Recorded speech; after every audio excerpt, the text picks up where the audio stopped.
It's been a while since Garmin introduced its Edge 540, 840 series, and there are plenty of reviews listing all the features. I recently switched to 840 from 520 Plus, which I have been using for 6 years. Would I recommend this kind of switch to everyone? 50-50. The benefits of such a switch might range from rock solid to elusive, depending on the kind of cycling you do. Let's dig into this.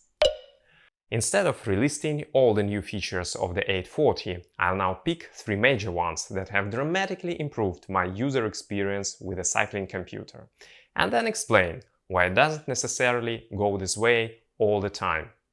Starting with touchscreen. It is not specifically a new feature of the 840, but it might be new for someone like me, switching from an earlier, simpler model. Unlike dozens of smaller Garmin improvements, this one is huge. Even with windproof gloves on, the screen is predictably responsive. My favorite is switching a data field on the run. You tap and hold a field first to toggle this frame around it. And then tap it again to bring up the field options. Let's choose elevation. Done. If you're an owner of a non-touchscreen Edge, you should know the long, twisty way of doing the same through menus and buttons. Navigation. I'd say it has been the primary focus of Edge computer improvement in recent years. Decent navigation was one of the reasons I went for the 520 Plus many years ago, and it has served me well on all my travels. However, the navigation capabilities of the new Edge computers are a whole new level. First of all, it works much faster now. 520 Plus map was getting more and more laggy with time, up to a point where it wasn't fast enough to load on time an intersection with a supposed turn. Map browsing with the 520 Plus has also been laggy recently. The switch to 840 has solved all these issues. My favorite here is the option to head for a new destination even without a previously created course. Stop a current course. Zoom out and navigate the map to pick a new destination. Tap any point. Tap right. Done! You'll now be navigated to the new destination. Wanna check the new destination route beforehand? Welcome! Just zoom out and navigate the map as you wish. Another navigational feature of the new devices is Climb Pro. It gives you a precise idea of your climbs both in advance and upon dealing with each of them one by one. A deep dive into the Climb Pro feature is actually worth a specific dedicated video. Finally, a 40 series device now comes with access to all world regions of Garmin Maps. You cannot upload the whole world at once due to the limited storage capacity of a device, but you can manage your uploaded regions through Garmin Express. My old 520 Plus came with a map of the US where it was purchased, and for the other regions I had to look for third-party free maps, which weren't always the best ones.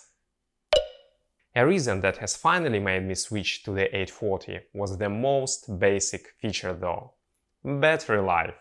In the last year, all my rides over 4 hours with the 520 Plus ended with a dead battery warning on the brink of switching off. By turning off the backlight, navigation and radar feature of Garmin Varia Lite, I was still able to complete 5-hour rides, but no more. Once I started to do 6- and 7-hour rides, it was time for an upgrade to the 840. And the gains here are immense. Let's have a look. I start this ride with 37% on the battery indicator.